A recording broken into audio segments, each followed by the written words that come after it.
Text messaging in the Desire is pretty straightforward. Messaging is located in all apps and messages, and the first screen here displays a list of received messages which are collated in the same manner as in the iPhone with messages and threads. HTC has put a nice big button at the top of the screen called New Message. This makes it easy to write a new message. Once a new message is opened, the mini keyboard pops up straight away and allows the user to add the recipient quite easily up here. The list is fetched from the phone book.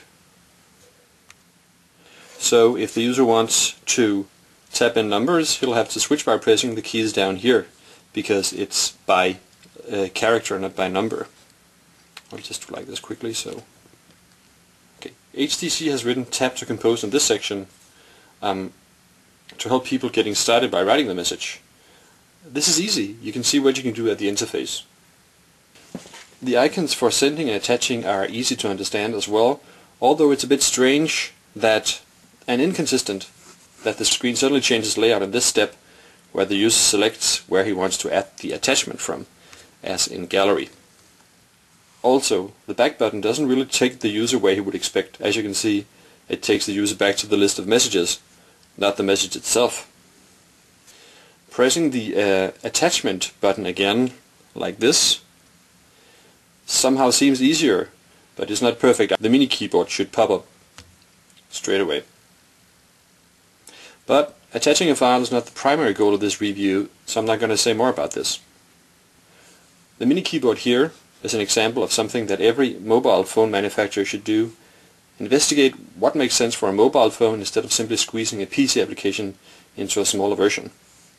As an example, notice how the add here is easily accessible, whereas some of the more rarely used special characters from a normal QWERTY keyboard are not implemented or visible here. Or here for that matter. It's not completely obvious that the extra character on every button is accessed by a long press, such as this. But that's the nature of long presses, that they are hidden. Long pressing is an acceptable method for selecting the basic or even more advanced extra characters, and it's simply too easy to state that everything has to be intuitive on all phones. Some action actually requires a little effort to learn how to use. The predictive text method works fine, and I'm not going to say or comment further on it. So that was a lot of positive comments, but the text messaging feature is not perfect. One of the minor flaws in this application is the inconsistency when inserting smileys. I'll be honest with you here. I think that smileys are highly underrated when text messaging applications are designed. In 2009, 1.5 trillion text messages were sent. My guess is that 1/3 of these messages have smileys of some sort in them. And if that is true, half a trillion smileys are used every year. It's possibly one of the most used features in mobile phones right after text messaging itself. So why do we have to go to Menu, press More, and then press Insert Smiley in order to get access to them? There's a button here that allows me to switch between English and Danish language input. I don't think that is more important than a shortcut to smileys, because I use them quite more frequently than I switch from Danish to English. Also, why does HTC think that new messages hold more smileys than replies do? It is easier to insert smileys when you're writing a new message. You press the menu, and then you have Insert Smiley down here, and you can insert your smiley. The least HTC could do is to make this consistent for all messages, as well as keeping the mini keyboard visible. Also, I'm a bit puzzled by the fact that the folder Drafts only exists when it has items. Although the interface informs the user that the message is saved in draft, if I do like this, it's not easy for him to figure out where the Drafts folder is located, because he's probably seen what the menu key has to offer before he makes his first draft, possibly by mistake. In the list here, the menu button has a functionality that has delete, new, group messages, settings, and push message in it. If I create a draft, such as this, new menu, message, tap to compose, something, and then go back from here, it'll tell me message saved as draft. But where would I look? Actually, I should look in the same place, because suddenly draft has appeared here. So how can the user be expected to press the menu button twice or again in order to search for a folder that was not there before? I don't see why.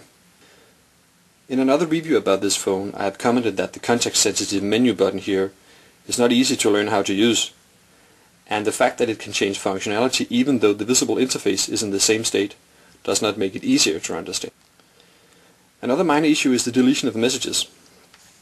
When a message thread is displayed, the menu button only gives access to deletion of the complete thread, such as this. If the user wishes to delete just one message, he has to long press it in order to delete it, which is of course time consuming when the thread holds hundreds of messages. Although the phone offers the option of locking messages, which will then be spared once the deletion is in progress, it makes more sense to use the same marking functionality here as in other parts of the phone, such as in the gallery. I'll just briefly show you here. If I go into the gallery, into my videos or similar, and I select delete, then I can mark a number of items to delete. And I can actually do the same thing when I delete a draft.